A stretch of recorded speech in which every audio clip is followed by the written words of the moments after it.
네, 총선 끝나면 대권 여여 전쟁이라는 제목을 달아봤습니다. 김무성 새누리당 대표가요, 여기저기 다니면서 굉장히 그 엄살을 부리시고 있는데, 지금 전문가들은 새누리당이 과반 이상 차지할 거라고 그렇게 얘기하지 않습니까? 네, 김무성 새누리당 대표의 이야기를 한번 들어보겠습니다. 선거의 승패와 관계없이 이번 총선을 끝나면은 뒷마무리를 잘 하고 사퇴할 생각을 가지고 있습니다. 네, 박성훈 부국장. 네. 김무성 대표가요, 네. 그 당권을 잡은 뒤에 선거에서 한 번도 진 적이 없다는데 맞습니까?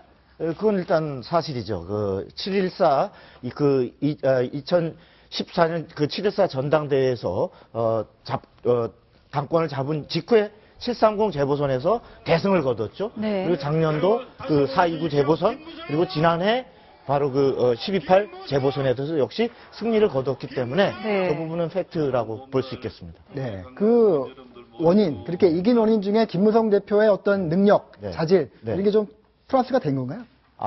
그 부분이 없다고 할 수는 없겠지만, 보다 근본적으로는 야권이 완전히 특히 제1야당이 지금 분당에까지 이를 정도로 어떤 민심을 담아내는, 또 많은 경제 여건이 악화되고 정부에서도 또 여당에서도 많은 실수를 했음에도 불구하고, 뭐 예를 들어 메르스 사태나 뭐 여러 가지들이 중첩이 됐음에도 불구하고 그것을 담아낼 수 있는 제1야당이 어떤 비전을 주지 못하고 친노 패권주의 를 청산해야 된다? 아니다. 이 논쟁으로 세월을 보내다가 현재까지 이르렀던 그러한 반사적 이익을 본 측면이 더 크다.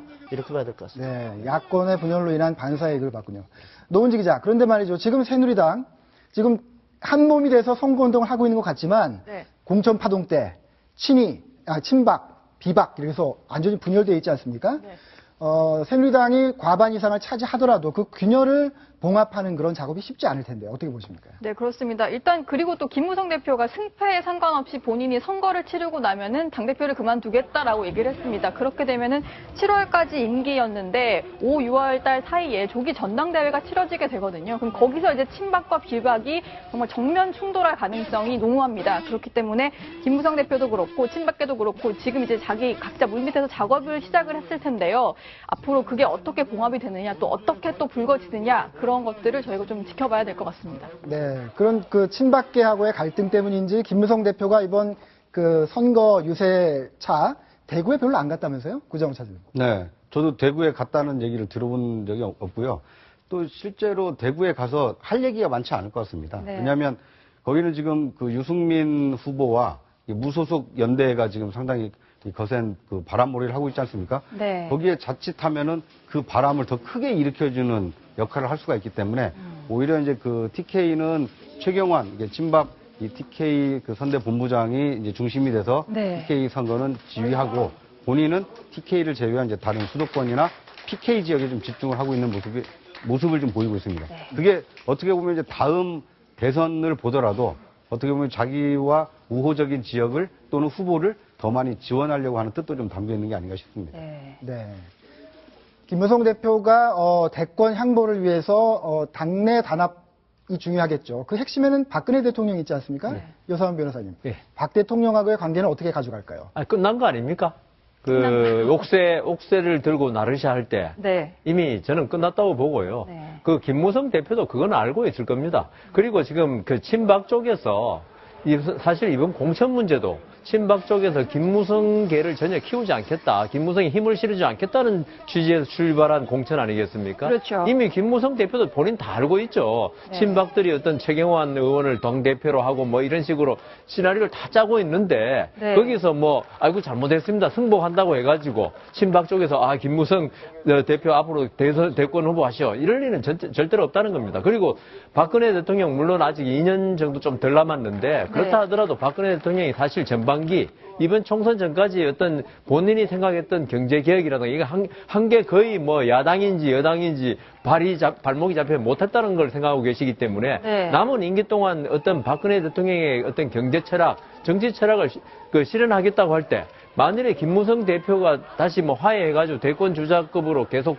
막강한 영향을 행사한다면 내임덕이 되는 거 아닙니까? 네. 이 때문에 제 생각에는 지금 친박들이 반기문 총장 띄우기, 이거는 반기문 총장을 띄워봤자 그 국내에 아무런 아직 다리가 없어요. 네. 밑에 세력이 없습니다. 그러니까 이걸 이용해서 김무성 대표를 견제하고, 그다음 최소한 오세훈 의원이 된다면 그분을 통해서 김무성을 견제하겠다. 지금 이렇게 나오는 거지, 김무성을 띄우겠다는 생각이 전혀 없기 때문에 두 분 간의 화해는 좀 어렵지 않나 이런 생각합니다. 지금 말씀하신 것처럼 오세훈 전 시장, 김무성 대표의 굉장히 강력한 대항마로 떠오르고 있거든요. 대권에 대해서 어떤 생각하는지 한번 저희가 영상으로 준비를 해봤습니다. 들어보시죠. 저로서는 마음의 준비가 안 돼 있는 상태에서 갑자기 지지율이 오르는 바람에 기대를 보내주시는 유권자분들께 감사하고 영광스럽긴 합니다만은 실제로 저는 많이 부족한 사람입니다. 아마 대선에 나가려면 준비해야 될 게 참 많은데 전혀 그런 마음의 준비가 안 돼 있는 상태라서요. 자, 마음의 준비는 안 돼 있다고 했는데 노은지 기자, 최근 대선 후보 지지율에서 김무성 대표보다 더 많이 나오고 있잖아요. 좀 내용을 소개해 주시죠. 지난주 조사인데요. 이제 네. 문재인 대표가 20%로 이제 뭐 국권 1위를 지키고 있는데 나머지는 네. 좀 비슷한 수치긴 합니다만 오세훈 전 시장이 김무성 대표를 0.2% 포인트 앞서서 네. 대권 주자로는 2위를 차지를 했습니다. 네. 오세훈 전 시장 같은 경우에는 일단 정세균 의원하고 싸워서 이겨야 되는 과제가 있는데요. 박성원 부국장, 이 총선 결과가 오세훈 전 시장 대권과도 영향을 미칠까요? 당연히 크게 미치죠. 네.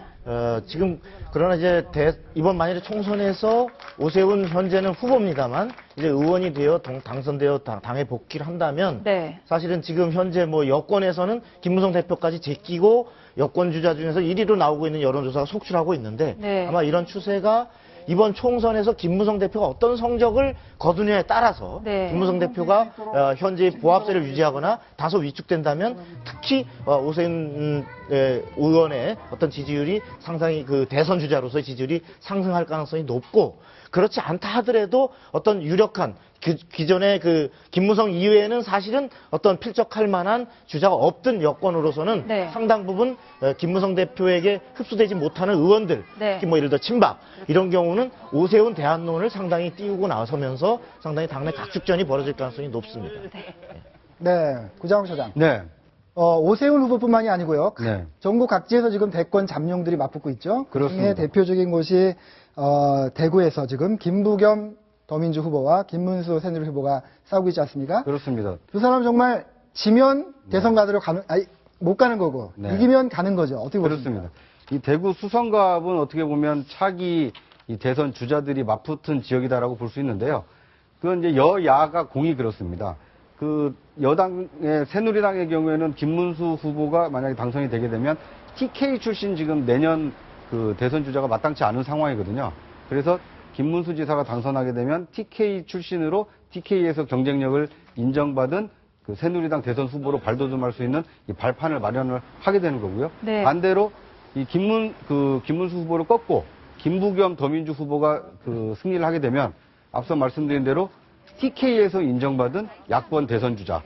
그렇게 되면 이제 호남이라든지 수도권에서 상당히 지지세가 결합될 가능성이 커서 일약 차기 대선 주자로 급부상할 가능성이 좀 있다 이렇게 볼 수 있을 것 같습니다. 그런데 대구 수성갑 선거 결과에 따라서는 여당 대선 후보가 부상하느냐 아니면 야당 대선 후보가 부상하느냐 이건 이제 판가름하는 이 뭐 바로미터가 될 수 있다 네. 이렇게 볼 수 있을 것 같습니다. 네, 이렇게 해서 이제 3일 앞으로 다가온 4.13 총선 주로 향후 대선 구도와 연결을 지어서 한번 살펴봤는데요. 다음 순위 확인하면서 계속 총선 이야기 나눠보겠습니다.